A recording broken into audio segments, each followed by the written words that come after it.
Senador Eduardo Girão, Vossa Excelência dispõe de 10 minutos.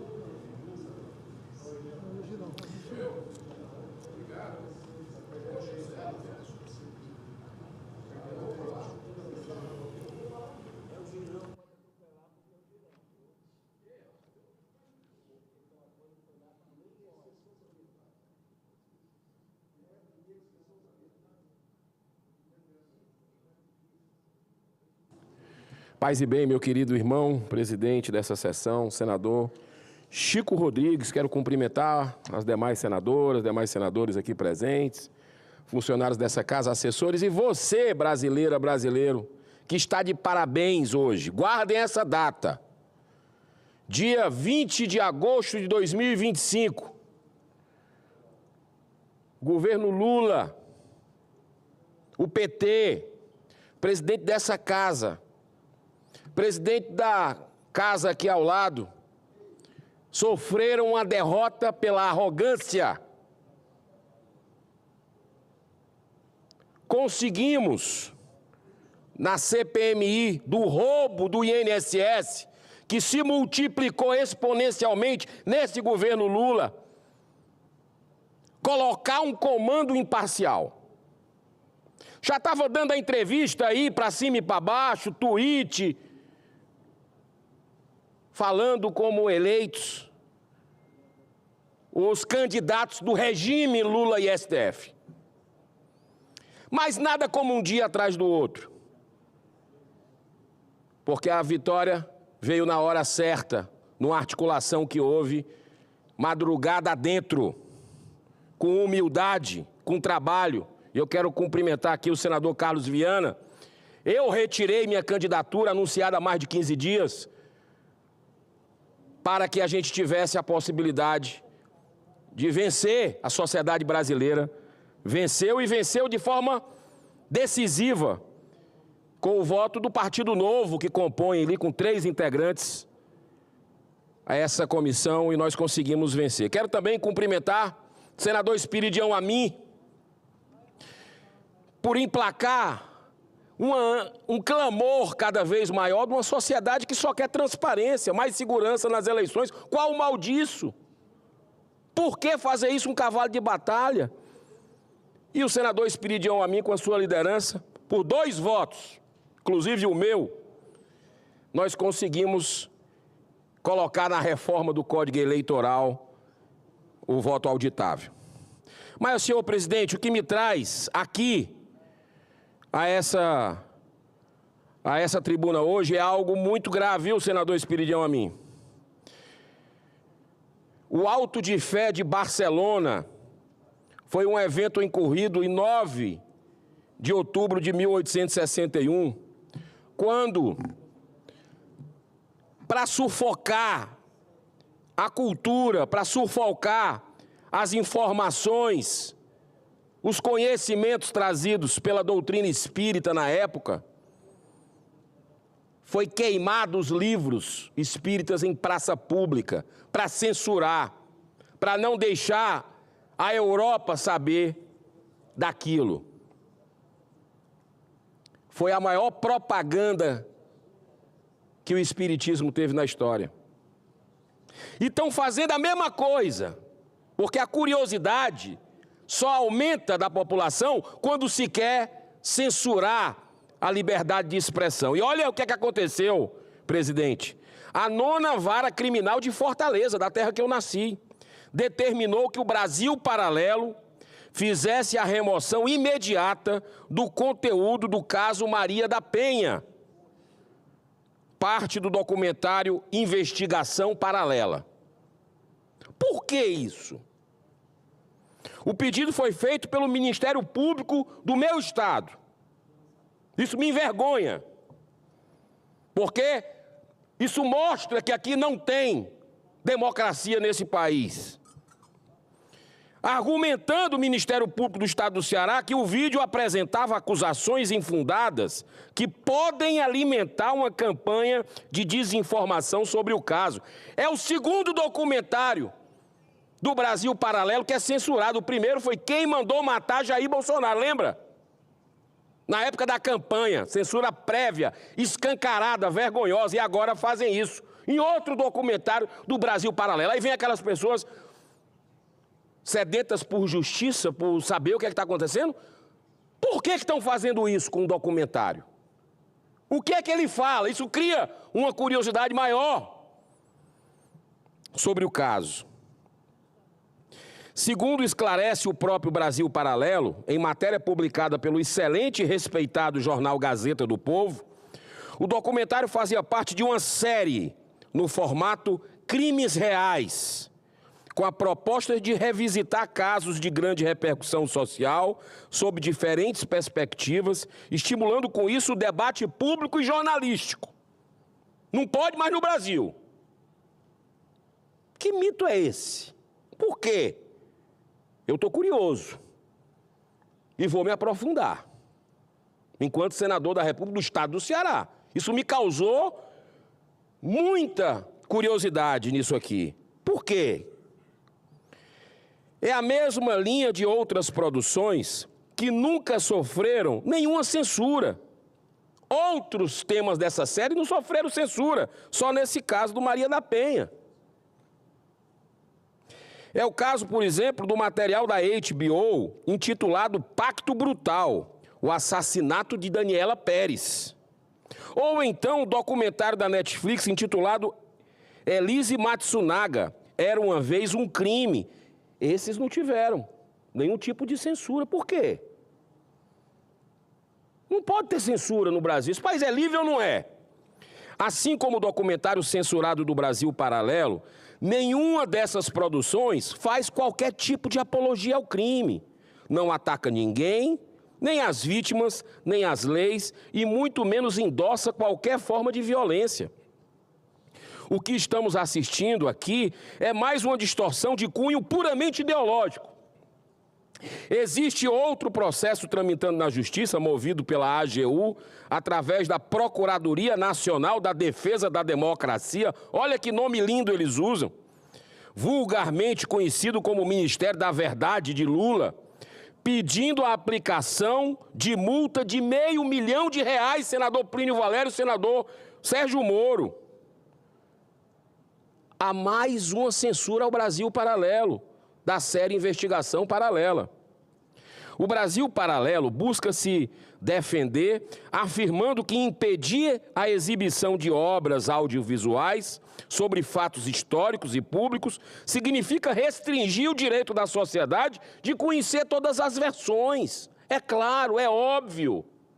Repito, o que é que estão querendo esconder do povo brasileiro sobre esse caso?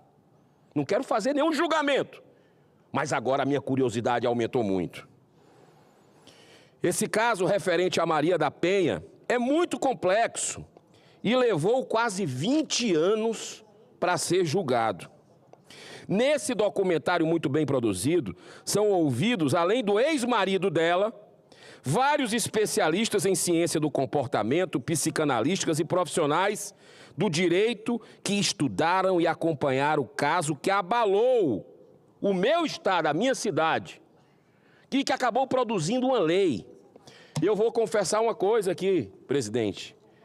Eu vivi na minha infância esse caso. Eu vivi na minha infância. A minha mãe, falecida, com 60 anos de idade, era amiga da Maria da Penha.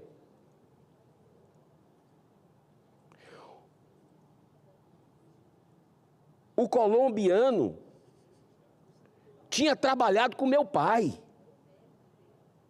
o marido dela. Eu vivi esse caso e estou estarrecido com por que querem censurar aqui essa investigação, produto jornalístico. É muito estranho. Aumentou minha curiosidade. Eu quero relembrar também isso, sabe?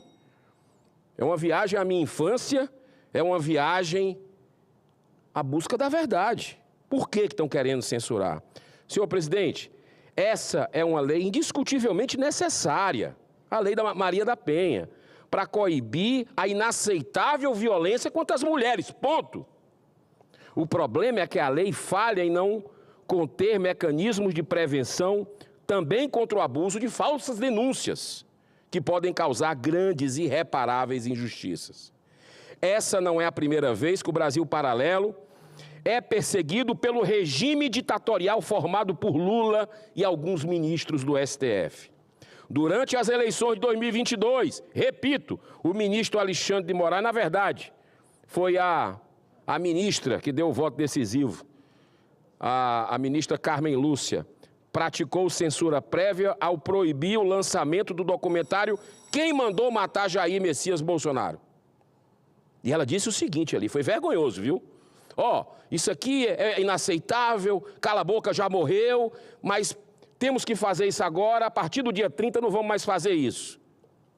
É o jeitinho, porque o TSE funcionou como um verdadeiro partido político naquela eleição. Está todo mundo vendo isso, até a USAID, pessoas que trabalhavam no governo Biden na época, falando sobre a interferência naquele momento. Olha, era mais uma medida absolutamente inconstitucional, senhor presidente, com o objetivo autoritário de beneficiar Lula, aquela censura. Já o Brasil Paralelo, que é perseguido aqui no país, essa plataforma.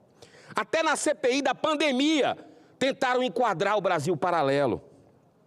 E foi o chocante voto, envergonhado, repito, da ministra Carmen Lúcia ao reconhecer a inconstitucionalidade, mas mesmo assim aceitar o abuso de Alexandre de Moraes como medida excepcional. Senhor presidente, nesse último minuto eu encerro com o pensamento da milenar sabedoria budista, que reflete sobre a real e necessária busca humana pela verdade, sem nenhum tipo de censura.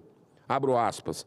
Toda a bondade é como nada se comparada à bondade da verdade. Todo doce é como nada se comparado à doçura da verdade. A felicidade da verdade ultrapassa todas as outras alegrias do mundo. Nesses 23 segundos que me restam, senhor presidente, eu quero dizer que eu comecei falando do espiritismo e termino com o budismo. A maior propaganda que o espiritismo teve na história, e eu sou espírita, foi queimarem os livros espíritas em praça pública no Alto de Fé de Barcelona. Foi a maior propaganda. E esse documentário que estão censurando agora da Maria da Penha, do Brasil Paralelo, eu acho que com essa ação covarde de organismos nacionais, de instituições, para censurar, para dar multa ao Brasil Paralelo, vai ser a propaganda. Quem sabe, a verdade disso tudo possa vir à tona e alguns mitos caírem. Que Deus abençoe a nossa nação. Muito obrigado, senhor presidente, pela tolerância e desculpa aos colegas senadores por eu ter passado um pouco do tempo. O pronunciamento de Vossa Excelência será publicado em todos os veículos de comunicação desta Casa. Passo a palavra ao senador Humberto Costa, do PT de Pernambuco. Vossa Excelência dispõe de 10 minutos.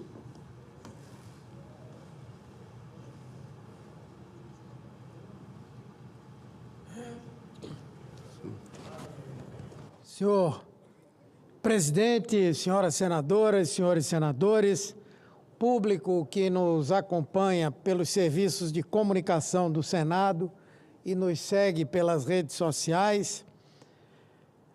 Senhor presidente, a pesquisa Genial Quest, divulgada nesta quarta-feira, traz uma expressiva manifestação do povo brasileiro sobre a estratégia arquitetada por Jair Bolsonaro, seu filho Eduardo Bolsonaro e seu grupo político para apunhalar o Brasil e o nosso povo, para entregar o nosso país aos caprichos de Donald Trump e dos Estados Unidos. Os dados mostram que 71% da população são contra o tarifaço imposto ao Brasil, com o propósito de pressionar as nossas instituições para ajudar a situação de Bolsonaro, hoje em prisão domiciliar, e cujo julgamento, por liderar uma organização criminosa armada disposta a um golpe de Estado, começa no próximo dia 2 de setembro, no Supremo Tribunal Federal. é prova inconteste da reprovação a essa traição.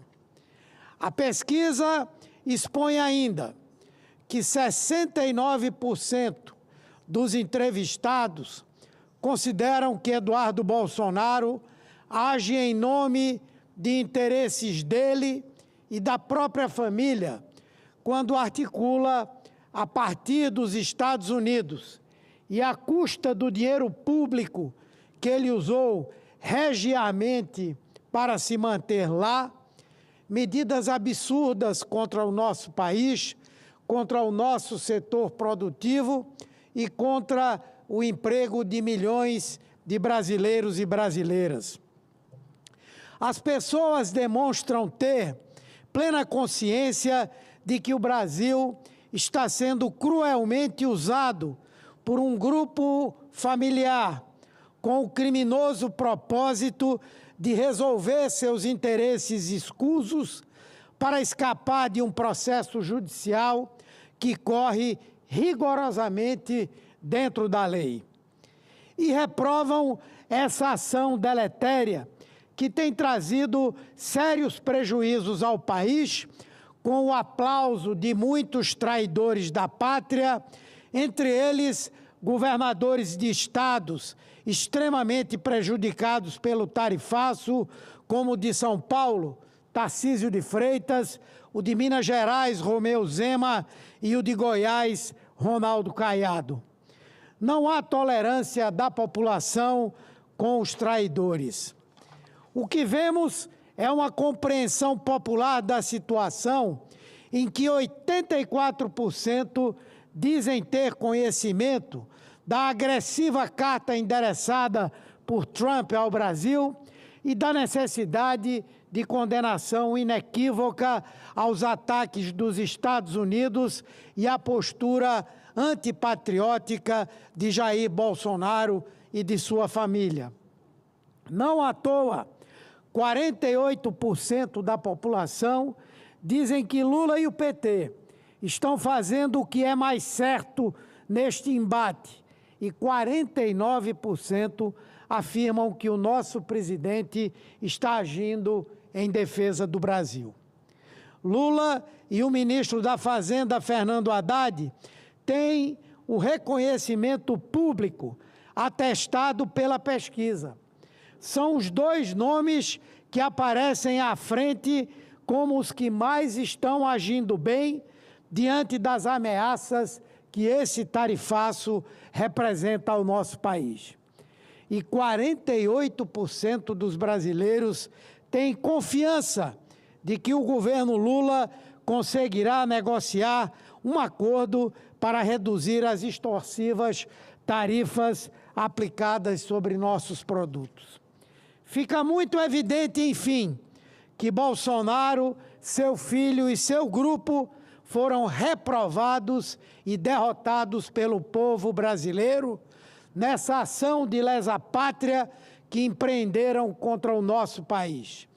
Não só são absolutamente rechaçados por trair o Brasil, como o povo demonstra ampla confiança na forma inteligente, serena, diplomática e, sobretudo, soberana, com que o presidente Lula vem conduzindo as negociações e na sua capacidade de liderar uma saída construída pelo diálogo para essa situação. Não foram suficientes ao bolsonarismo os 4 anos de mortes e destruição nacional promovidos por aquele governo pautado pela necropolítica.